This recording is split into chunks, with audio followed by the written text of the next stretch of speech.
If you are a man over 50 and you have noticed that your erections are not as rigid as they used to be, or you struggle to maintain them during sex, or you feel a rising tide of anxiety every time intimacy is on the horizon, I want you to listen closely, because what I am about to share can change the trajectory of your sexual health starting today. My name is Dr. William Carter. I am a board-certified urologist, and for more than 25 years I have worked with men facing erectile dysfunction, prostate issues, pelvic floor dysfunction, and the metabolic changes that come with aging. I have sat across from thousands of men in their 50s, 60s and beyond, and I have heard the same pattern over and over again. They tell me they have tried random supplements from the gas station, they have ordered mystery pills from overseas websites, they have spent money on powders and potions promising instant results. And yet nothing has worked in a way that feels sustainable or safe.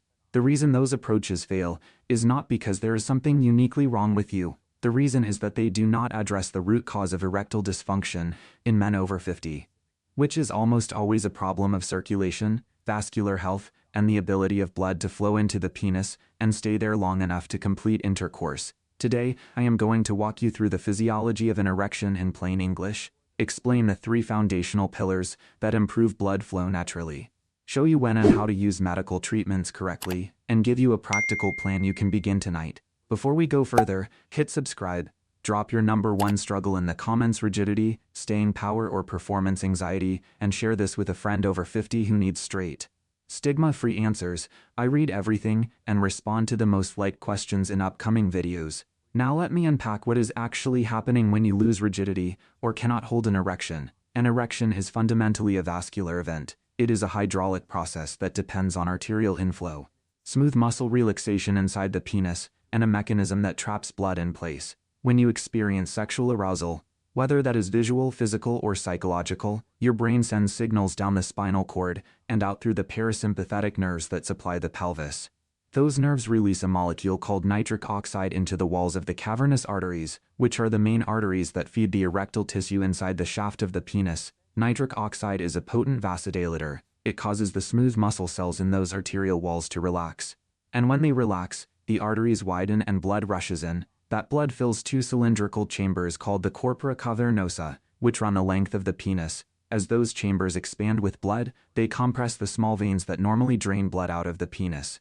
This compression is called the veno-occlusive mechanism, and it is what allows you to maintain rigidity. The blood flows in easily, but it cannot flow out easily, so you stay hard. That is the mechanical sequence, and every step in that sequence depends on healthy blood vessels, good and Walhe function, adequate nitric oxide production, and a nervous system that can shift into parasympathetic mode, rather than staying locked in fight or flight. Here is the truth: as men move into their 50s and beyond, several things conspire to undermine that sequence.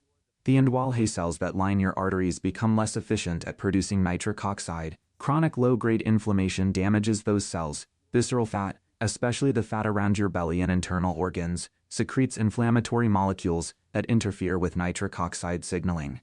High blood sugar and insulin resistance stiffen the arterial walls. High triglycerides and lead cholesterol lead to plaque formation, which narrows the small arteries feeding the penis. Smoking accelerates all of this. A sedentary lifestyle means poor pelvic perfusion and weaker pelvic floor muscles.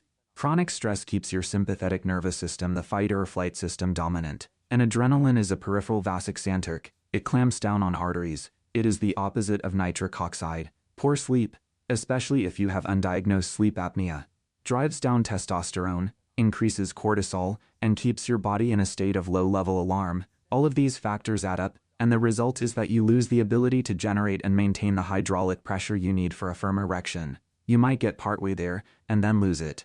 You might wake up with no morning erections, which is a sign that your nocturnal erectile activity, the automatic erections that happen during REM sleep, is diminished. You might feel like you need more and more stimulation to get the same response. These are not signs of moral failure or aging destiny.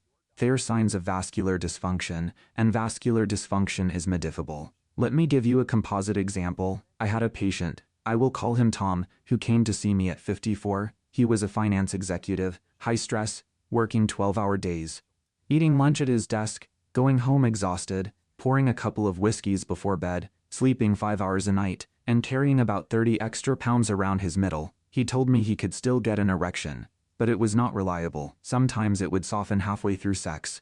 His wife was patient, but he felt humiliated. He had tried a gas station pill once and it gave him a headache and flushing, but no real improvement. He was convinced he was just getting old. When I examined him, his blood pressure was 140/90.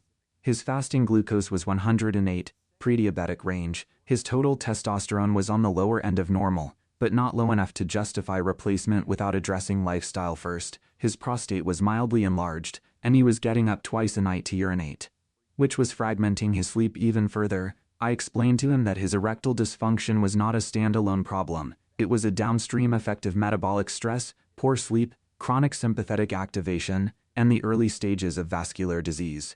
I told him that if we could improve his vascular health, his pelvic floor coordination, his sleep quality, and his stress response, we would see his erections improve, and we could use a medication like tadalafil as a bridge while those changes took effect. He was skeptical, but he agreed to try. 3 months later, after implementing the pillars I am about to teach you, he told me he was waking up with firm morning erections again, something he had not experienced in 2 years. His erections during sex were more rigid and lasted longer.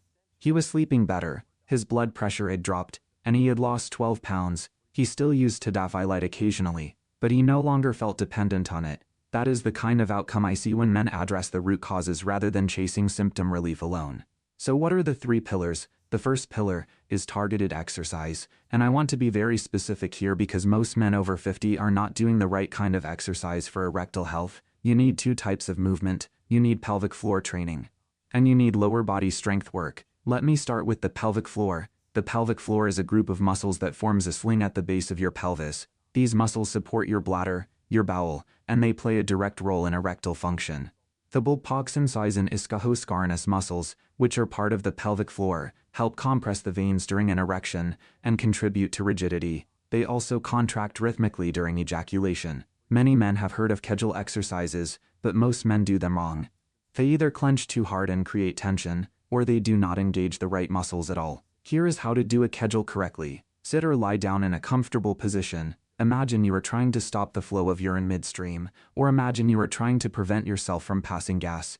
You should feel a gentle lift and squeeze deep inside your pelvis, behind your scrotum, and in front of your anus. Do not clench your glutes, do not hold your breath, do not tighten your abdomen, just a focused internal squeeze. Hold that contraction for 3 to 5 seconds. Then relax completely for 3 to 5 seconds. The relaxation phase is just as important as the contraction phase because many men develop pelvic floor tension, which can actually worsen erectile function and contribute to pelvic pain. Start with 3 sets of 10 repetitions, once or twice a day. As you get stronger, you can hold the contraction a bit longer, but the key is control and coordination, not maximal effort. You are training a reflex, not building bulk. Over the course of several weeks, you will notice that you can voluntarily contract those muscles during sex to enhance rigidity.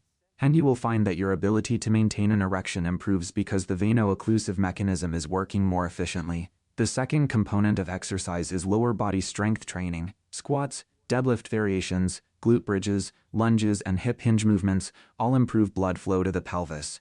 They recruit large muscle groups, which stimulates the release of anabolic hormones, including testosterone. They improve insulin sensitivity, which helps reverse the metabolic dysfunction that damages your blood vessels. They also build strength in the glutes and hamstrings, which support pelvic stability and can reduce chronic tension in the pelvic floor. For men over 50, I recommend starting with body weight or light resistance. You do not need to lift heavy barbells if you have never done so before. A goblet squat with a light kettlebell or dumbbell, a Romanian deadlift with a broomstick or light dumbbells, and glute bridges on the floor are excellent starting points. Focus on a full range of motion, controlled tempo, and proper breathing. Exhale on the effort, inhale on the return. Train 2 to 3 times per week, with at least 1 day of rest between sessions. If you have joint pain or mobility restrictions, work with a physical therapist or a qualified trainer who understands the needs of men over 50. The goal is progressive overload over months, not heroic effort in a single session.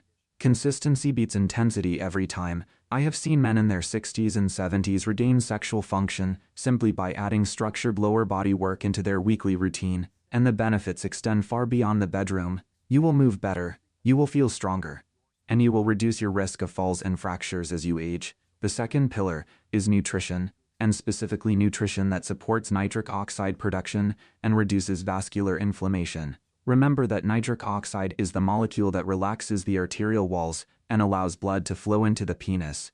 Your body makes nitric oxide through two main pathways. One pathway starts with the amino acid L-arginine, which is converted into nitric oxide by an enzyme. The other pathway starts with dietary nitrates, which are found in certain vegetables. Those nitrates are converted by bacteria in your mouth into nitrite, and then into nitric oxide in your bloodstream. The second pathway, the nitrate pathway, becomes more important as you age because the enzyme pathway becomes less efficient. So what foods are rich in nitrates and supportive of vascular health? Beets are at the top of the list. Beet juice and whole beets have been shown in multiple studies to improve vascular function and lower blood pressure. Leafy greens like spinach, arugula, and kale are also excellent sources. Watermelon is unique because it contains an amino acid called L-citrulline, which your body converts into L-arginine, which then becomes nitric oxide. Interestingly, the rind of the watermelon has a higher concentration of citrulline than the flesh, so if you're willing to blend it into a smoothie, you're getting a concentrated dose. Cucumber is another mild source. Citrus fruits, especially lemons, provide vitamin C, which protects nitric oxide from degradation and supports NWALH health. Pomegranate has been studied for its effects on erectile function and appears to have antioxidant properties that benefit the vascular system. Now let me tell you how to put this into practice. One simple habit that many of my patients adopt is a morning or pre-workout smoothie that combines watermelon, including some of the rind, a small cooked beet or a handful of raw beet greens, a squeeze of lemon, and water or unsweetened almond milk. Blend it smooth and drink it down. If you are on blood pressure medication or have a history of kidney stones, talk to your doctor before consuming large amounts of beet or spinach, as the oxalates and the blood pressure lowering effect can interact with your treatment. For most men, this is safe and effective. Beyond specific nitrate-rich foods, the broader dietary pattern matters. A Mediterranean-style diet, which emphasizes vegetables, fruits, whole grains, legumes, nuts, seeds, olive oil, and fish, with moderate amounts of poultry and minimal red meat and processed foods, has been consistently associated with better erectile function in observational studies. The reason is that this pattern reduces systemic inflammation, improves lipid profiles, supports healthy blood sugar regulation, and provides a rich supply of antioxidants and polyphenols that protect the NWALH. On the flip side, a diet high in ultra-processed foods, trans fats, added sugars, and refined carbohydrates will accelerate vascular damage. Visceral fat is metabolically active tissue that secretes inflammatory cytokines, and those cytokines interfere with nitric oxide signaling. If you are carrying excess weight around your middle, losing even 5 to 10% of your body weight can produce measurable improvements in erectile function. You do not need to become a bodybuilder. You need to reduce the inflammatory burden on your vascular system. And nutrition is one of the most powerful levers you have. The third pillar is stress management and sleep optimization. I cannot overstate how critical this is. Chronic stress activates your sympathetic nervous system and raises circulating levels of cortisol and adrenaline. Adrenaline constricts peripheral blood vessels. It is the opposite of the relaxed, parasympathetic state you need for an erection. Cortisol, when elevated chronically, suppresses the production of testosterone by diverting the biochemical precursors away from sex hormone synthesis and toward stress hormone synthesis.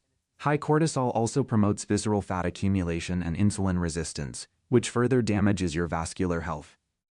Many men over 50 are living in a state of chronic low-grade stress. They have demanding jobs, financial worries, caregiving responsibilities, health concerns, and they never truly downshift. Their nervous system is stuck in fifth gear when they try to be intimate. Their body is not in a receptive state. The sympathetic activation overrides the parasympathetic signals needed for arousal. I have had patients tell me they can get an erection when they are relaxed on vacation, but not at home after a stressful day. That is a clear signal that stress physiology is the limiting factor.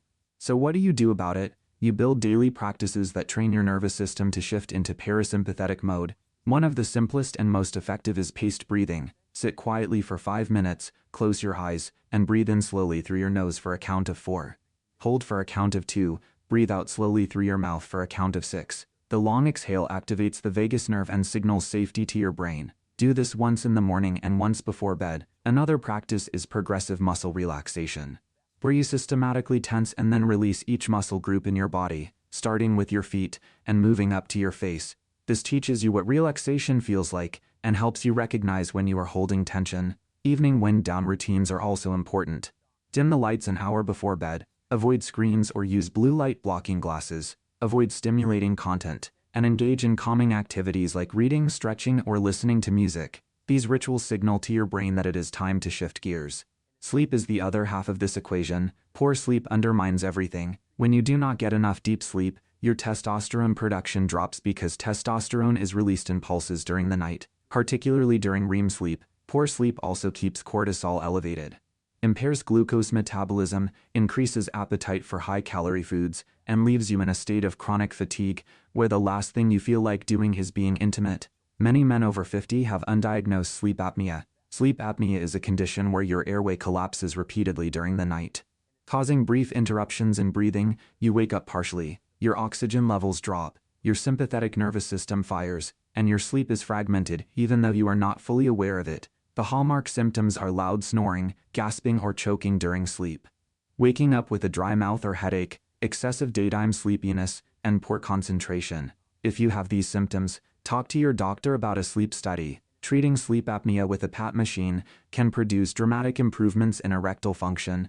because it restores normal oxygenation, reduces sympathetic activation, and allows your testosterone to recover. Even if you do not have sleep apnea, aim for 7 to 8 hours of sleep per night. Go to bed and wake up at the same time every day, even on weekends. Get bright light exposure in the morning, which helps set your circadian rhythm. Avoid caffeine after 2 p.m. Avoid alcohol close to bedtime, as it fragments sleep even though it may help you fall asleep initially. Keep your bedroom cool, dark, and quiet. These are basic sleep hygiene principles. That they work. Let me pause here and address a question I hear constantly. Why do quick fixes alone fail? You can take a pill that increases blood flow to the penis for a few hours, and you might get a functional erection during that window. But if your underlying vascular health is poor, if your pelvic floor is weak or tense, if your sleep is terrible and your stress is sky high, you will need that pill every single time. You will become psychologically dependent on it. You will worry about whether it will work. You will plan your intimate life around the medication. And over time, as your vascular disease progresses, the medication may become less effective or require higher doses. I am not against medications. I prescribe them regularly, and I will explain exactly how and when to use them in a moment. But medications are tools, not solutions. They are most effective when you are also addressing the root causes. Think of it this way: if you have a leaky roof and you keep putting buckets under the drips, you can catch the water, but the roof is still damaged. If you patch the roof, you no longer need the buckets, or you need far fewer of them. The 3 pillars I just described, exercise, nutrition, and stress sleep management, are how you patch the roof. They improve your vascular health, your metabolic health, your hormonal health, and your nervous system regulation. They create the physiological foundation for reliable erections. Medications can then be used strategically when you need a boost, rather than as a daily crutch. Now let me talk about the evidence-based medical options and when and how to use them correctly. The first line of medical treatment for erectile dysfunction is a class of medications called DEFIV inhibitors. DEFIV stands for phosphatidylserine type 5, which is an enzyme that breaks down a molecule called cyclic GPM. Cyclic GPM is what keeps the smooth muscle in the penis relaxed so that blood can flow in. By inhibiting the enzyme that breaks down cyclic GPM, DEFIV inhibitors allow more of it to accumulate, which enhances the erectile response when you are aroused. Notice I said when you are aroused. These medications do not create an erection on their own. They amplify the signal that is already there. The most well-known DEFIV inhibitor is sildenafil, which is sold under the brand name Viagra. Others in this class include tadalafil, which is Cialis, vardenafil, which is Levitra, and avanlafil, which is Stendra. Each has slightly different pharmacokinetics, meaning they differ in how quickly they take effect and how long they last. Sildenafil typically takes effect within 30 to 60 minutes and lasts 4 to 6 hours. Tadalafil takes effect in about 30 minutes, but lasts up to 36 hours, which is why some men prefer it for spontaneity. Avanlafil is the fastest acting, taking effect in as little as 15 minutes, and lasts about 6 hours. All of these medications should be taken on an empty stomach or after a light meal for best absorption. A heavy, fatty meal can delay and reduce their effectiveness.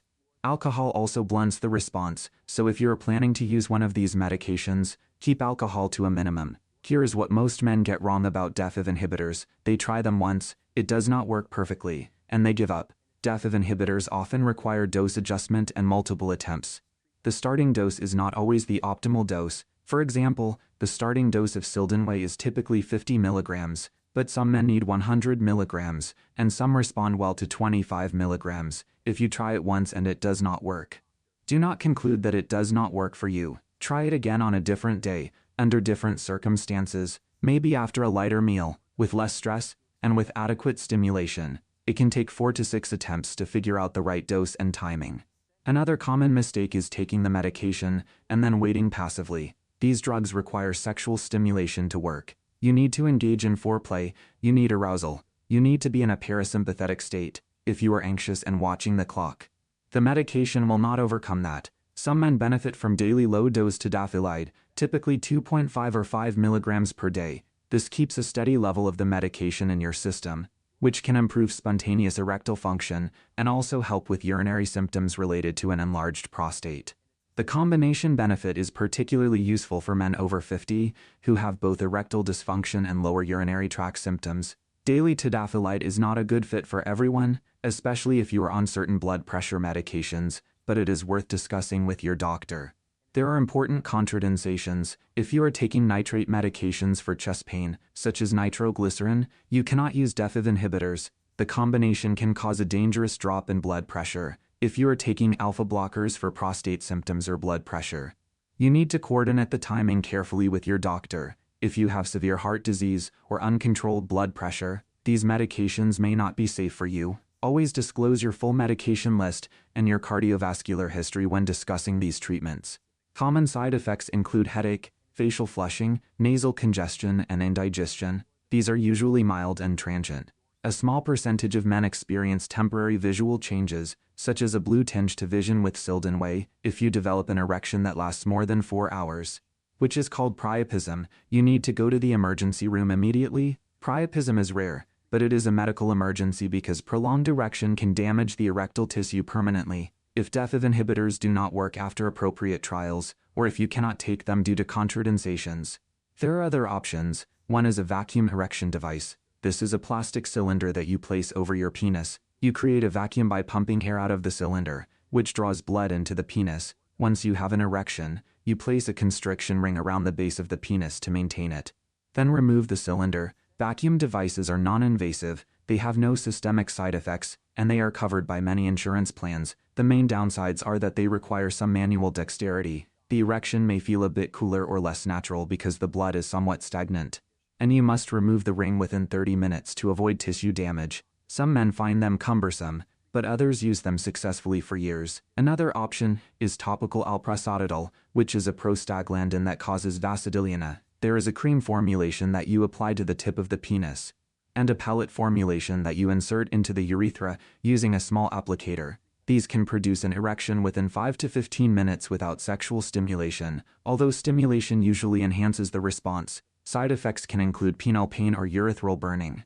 And some men do not achieve sufficient rigidity with these methods. For men who do not respond to oral or topical treatments, intracavernosus injection therapy is highly effective. This involves injecting a medication, usually a combination of alprazolatol, hapavirin, and phentylamine, directly into the side of the penis using a very small needle. The medication causes immediate vasodilatina and smooth muscle relaxation, producing an erection within 5 to 10 minutes that lasts 30 to 60 minutes. I know the idea of injecting your penis sounds intimidating, but the needle is tiny, the injection is quick, and most men report minimal discomfort once they learn the technique. The success rate is very high, often above 80%. The main risk is priapism, which is why dose titration is critical. You start with a very low dose in the office, observe the response, and adjust upward carefully. You are also taught how to inject safely at home. If you ever have an erection lasting more than 4 hours, you need emergency treatment. Other side effects include bruising, scarring if injections are done repeatedly in the same spot, and rarely infection. Despite these risks, many men use intracavernosus therapy successfully for years, and it can be a bridge while other treatments are optimized, or a long-term solution if other options have failed. Testosterone replacement is another topic that comes up frequently. Testosterone levels naturally decline with age, typically about 1% per year after age 30. However, not every man over 50 has clinically low testosterone, and low testosterone is not the sole cause of erectile dysfunction in most cases. Testosterone is important for libido, energy, mood, and overall sexual interest, but the mechanics of erection depend more on vascular health and nitric oxide than on testosterone alone. That said, if your testosterone is truly low, meaning consistently below 300 nanograms per deciliter on 2 morning blood tests, and you have symptoms such as low libido, fatigue, depressed mood, and erectile dysfunction, then testosterone replacement may be appropriate. It is available as injections, gels, patches, or pellets. The goal is to bring your testosterone into the mid-normal range. Not to super physiological levels. Higher is not better. Testosterone replacement has risks. It can suppress sperm production, so if you're concerned about fertility, you need to discuss that with your doctor. It can increase red blood cell count, which raises the risk of blood clots. It can worsen sleep apnea. It can accelerate prostate growth. Although current evidence does not suggest it causes prostate cancer, you need regular monitoring of your blood counts, prostate-specific antigen, and testosterone levels if you're on replacement. Testosterone replacement should not be started casually based on a single lab value or aggressive marketing. It should be part of a comprehensive evaluation and ongoing medical supervision. For many men over 50, addressing sleep, stress, weight, and insulin resistance will improve testosterone levels naturally without the need for replacement. There are emerging treatments that you may have heard about. Low-intensity shockwave therapy, which uses acoustic waves to stimulate blood vessel growth in the penis, has shown some promise in research studies, but it is not yet approved by the DME in the United States. And the evidence is mixed. Some men report improvement, others do not. It is expensive and not covered by insurance. Platelet-rich plasma injections into the penis are another experimental approach with limited evidence. I do not routinely recommend either of these unless you have exhausted all standard options and you are willing to accept the uncertainty and cost. For men with severe, refractory erectile dysfunction that does not respond to any medical treatment, a penile prosthesis, also called a penile implant, is a definitive solution. This is a surgical procedure where inflatable or semi-rigid rods are placed inside the corpora cavernosa.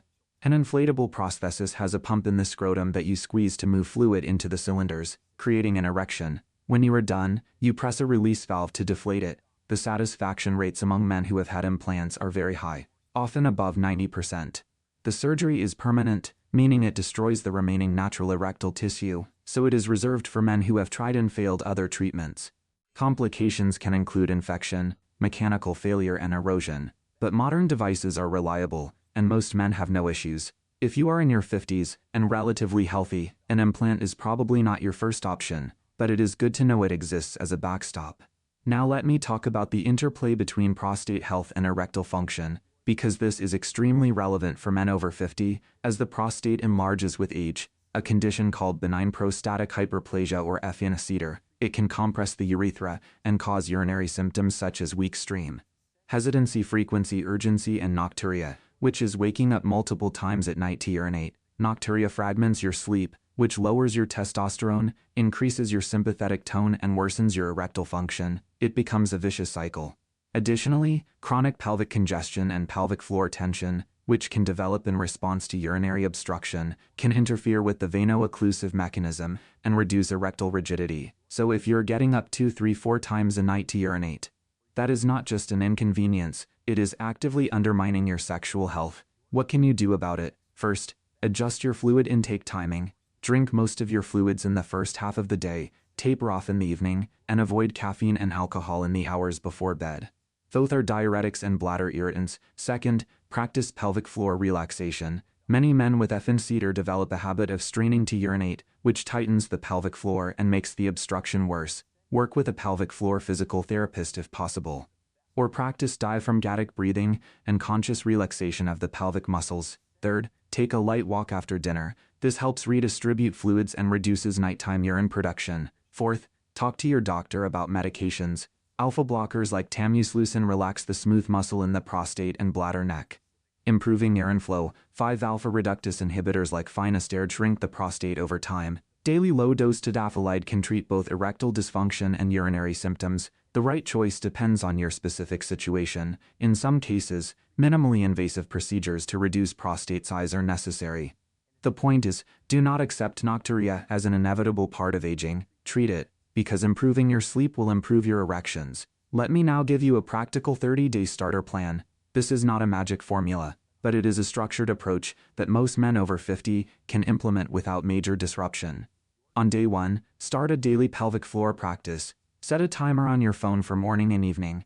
Do 3 sets of 10 kegels with a 3-second hold and a 3-second relax, as I described earlier. Focus on control, not force. By the end of week 1, you should be able to feel the muscles engaging reliably. On days 1 through 30, commit to 2 or 3 lower body strength sessions per week. If you are new to training, start with body weight squats, glute bridges, and lunges. Aim for 3 sets of 8 to 12 reps. Add light resistance as you get stronger. Schedule these sessions on non-consecutive days. Monday, Wednesday, Friday is a common pattern. On day 1, also prepare a nitrate-rich smoothie. Blend 1 cup of watermelon, including a small piece of rind, 1 small cooked beet or a handful of beet greens, the juice of half a lemon, and enough water to reach your desired consistency. Drink this in the morning or before your workout. If you are on blood pressure medication, start with a smaller portion and monitor your blood pressure. Continue this daily through day 30. On day 1, establish an evening wind-down routine. 1 hour before bed, dim the lights, turn off screens or use blue light blocking glasses and do 5 minutes of paced breathing. Go to bed at the same time every night, aiming for 7 to 8 hours of sleep. Track your wake time and sleep quality in a simple journal or app. On day 3 or 4, if you have been struggling with erections and you have no contraindications, talk to your doctor about trying a DEFIV inhibitor. Start with a standard dose of sildenafil or tadalafil. Take it as directed, and give it 4 to 6 attempts over the course of a few weeks, adjusting timing and circumstances as needed. Do not judge success or failure based on one trial. On day 7, take stock. Are you waking up with morning erections? This is a good marker of nocturnal erectile activity and vascular health. If you have been having no morning erections for months, and you start to notice even a partial morning erection, that is progress. On day 14, assess your rigidity and staying power during sex. Are you noticing any improvement in firmness? Are you able to maintain an erection longer? Are you feeling less anxious? Write it down. On day 21, evaluate your overall energy, mood, and stress level. Are you sleeping better? Are you feeling more in control? These improvements often precede measurable changes in erectile function. On day 30, do a full review. If you have made consistent progress, keep going. If you have seen no improvement, it is time to escalate care. Schedule a follow-up with your doctor to explore additional medical options. Check your testosterone and other hormones. Review your cardiovascular risk factors. And consider whether you need a referral to a specialist. What should you expect in terms of timelines? This is important because unrealistic expectations lead to frustration and giving up. In the first 2 weeks, you may notice improved morning erections, better sleep, a slight boost in energy, and a growing awareness of your pelvic floor muscles. You probably will not see dramatic changes in erectile function during sex yet. In weeks 4 to 6, if you are consistent with all 3 pillars and you are using a DEFIV inhibitor correctly, you should start to see more reliable erections, improved rigidity, and better staying power. You may also notice that you need less mental or physical stimulation to achieve an erection. In weeks 8 to 12, the improvements should consolidate. Your vascular health is improving. Your metabolic markers are shifting in the right direction, your sleep is more restorative, and your nervous system is more balanced. By 3 months, many men report a qualitative shift. They feel more confident, less anxious, and more present during intimacy. If you are not seeing meaningful progress by 12 weeks, that does not mean you have failed. It means you need a more detailed evaluation. There may be an undiagnosed medical issue such as significant vascular disease, sleep apnea, low testosterone, or a neurological problem that requires targeted treatment. This is why ongoing communication with your doctor is essential. Erectile dysfunction in men over 50 is rarely a single-cause problem. It is usually multifactorial, and the solution is often multimodal. Let me be clear about when you need to see your doctor immediately. Regardless of where you are in this process, if you experience chest pain, pressure, or discomfort during or after sexual activity, stop and seek emergency care. This could be a sign of coronary artery disease, and sexual activity is a form of physical exertion that can unmask cardiac issues. If you have uncontrolled high blood pressure, meaning readings consistently above 140/90 despite medication, you need to get that under control before focusing on erectile function, because uncontrolled hypertension is both a cause and a consequence of vascular disease. If you have severe urinary symptoms, such as complete inability to urinate, blood in your urine, or severe pelvic pain, you need an urgent urology evaluation. If you develop numbness or weakness in your legs, loss of bowel or bladder control, or saddle anesthesia, which is numbness in the area where you would sit on a saddle, these are signs of a neurological emergency, and you need to go to the hospital. If you have a penile deformity, such as significant curvature with pain or a hard lump in the shaft, this could be Paris disease. which requires evaluation and treatment. If you have a prolonged erection lasting more than 4 hours, go to the emergency room immediately. Do not wait and hope it goes away. These are red flags that override everything else I have said. Most men will never encounter these situations, but you need to be aware of them. Let me close with this. Erectile dysfunction after 50 is not a life sentence. It is not a sign that your sexual life is over. It is a signal from your body that something is out of balance, and in most cases, that imbalance is modifiable. The 3 pillars: targeted exercise, nitric oxide nutrition, and stress sleep control are not gimmicks. They are evidence-based interventions that address the root causes of vascular dysfunction. When you combine them with appropriate medical treatments used intelligently, you create a comprehensive approach that works. I have been doing this for 25 years. I have seen men in their 50s, 60s, 70s, and even 80s regain sexual function that they thought was gone forever. It requires consistency, patience, and a willingness to address your health holistically, not just pop a pill and hope for the best. But the reward is not just better erections, it is better overall health, more energy, better sleep, lower cardiovascular risk, and a deeper sense of confidence and vitality. Your vascular health is your sexual health, and your sexual health is a window into your overall health. When you improve one, you improve the others. So tonight, before you go to bed, do your first set of kegels. Tomorrow morning, make that smoothie. This week, schedule your first lower body workout and set up your evening wind down routine. These are small actions, but they compound over time. And 3 months from now, you will look back and realize that you have built a foundation that supports not just your sexual function, but your longevity and quality of life. Drop a comment below with the one habit you are going to start tonight. Subscribe for weekly, evidence-based guidance on men's health, and share this with a friend over 50 who needs to hear this message. I read every comment, and I respond to the most liked questions in upcoming videos. You are not alone in this. Let's get